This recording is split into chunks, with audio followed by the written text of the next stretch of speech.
Hello church family, my name is Jason Raychuk, and today I want to talk to you about what we set before our eyes. A few months ago I was reading in the book of Psalms, and in Psalm 101 verse 3 I came across this verse, and it says, "I will set no wicked thing before my eyes." Another translation says, "I will not set before my eyes anything that is worthless." So this reminded me of a story I shared with my Royal Rangers group a few months ago about a change that I made in my life. So for 2 years, I worked in retail, and in the course of 2 years, you meet some people who provide you with stories that you can share with your family at dinner time. So I got out of retail, and then a few years later, I joined a few subreddit groups about things like people who work in retail or in customer service, and they would post their stories about their different interactions and things like that. And as I was reading those different stories, I noticed that people put in a lot of unnecessary expletives or use profanity when describing different situations, circumstances, co-workers, managers, or customers.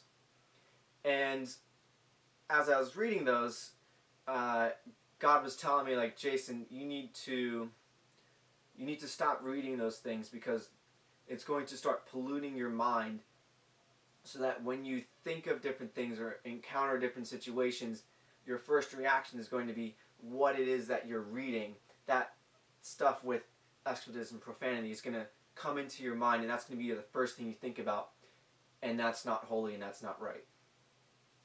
So after being prompted by that by the Holy Spirit a few times, I eventually unsubscribed from those Reddit groups. So I don't know about you, but perhaps there's something in your life that maybe isn't holy or isn't right. I was listening to this webinar a couple months ago about habits and how they form, and it was saying that habits form after like roughly 40 to 50 repetitions.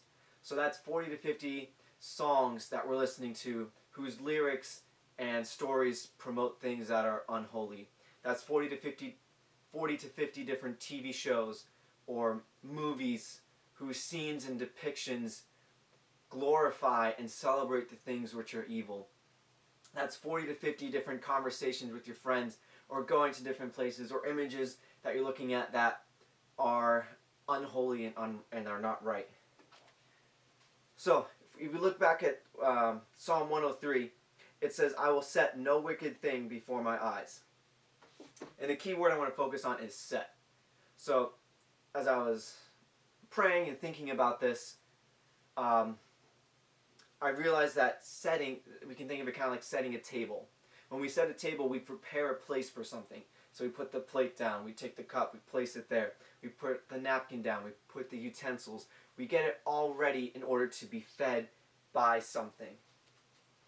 So when we set a place for something, it's because we want to be fed by it. So it's hard to think about sometimes because we may not necessarily always think about what we listen to, what we watch, what we read, what we look at as something that's feeding us. But in reality, the things that we consume, it's feeding us. So it's hard because those things are constantly feeding us, and if we were to remove those things, like the verse says, it may be hard because it's what we're used to. But Jesus says in Matthew chapter 5, "Blessed are those who hunger and thirst for righteousness, for they will be filled." So when we hunger and thirst for something, we are, as Andy Stanley said, committed to doing the right thing. So what is committed to doing the right thing, pursuing righteousness? It gives us no guilt, no regret, and a clear conscience before God. And that brings us satisfaction, because nothing brings us more satisfaction than being right with God and spending time with Him.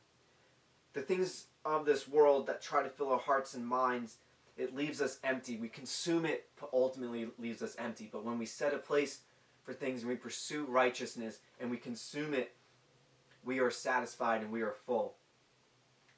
So, how about you?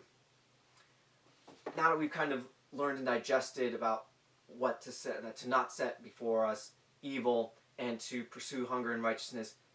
That choice is now available for you. What do you want to choose in your life? Do you want to set before your eyes wickedness, or do you want to pursue righteousness and be filled with the satisfaction knowing that you're right with God?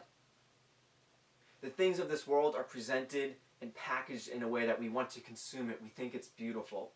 But the things of God are even better. And as we close, I want to leave with you a prayer from Andy Stanley that I started to apply to my own life. And it's, Lord, give me the wisdom to know what is right and the courage to do what is right, even when it's hard. When we constantly feed ourselves on something, when we get off of it, we sometimes go through these withdrawals, or we think we're going to be missing out on things. So when we remove those things of wickedness, we're going to experience that.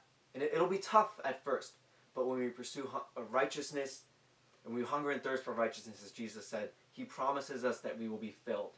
And we will be filled with satisfaction knowing that we are right with God, and that God is with us, and that's greater than anything that the world can offer us. So, I want to challenge you today, is what do you want to set before your eyes? Do we want to set before our eyes wickedness, or do we want to set before our eyes righteousness? Have a blessed day.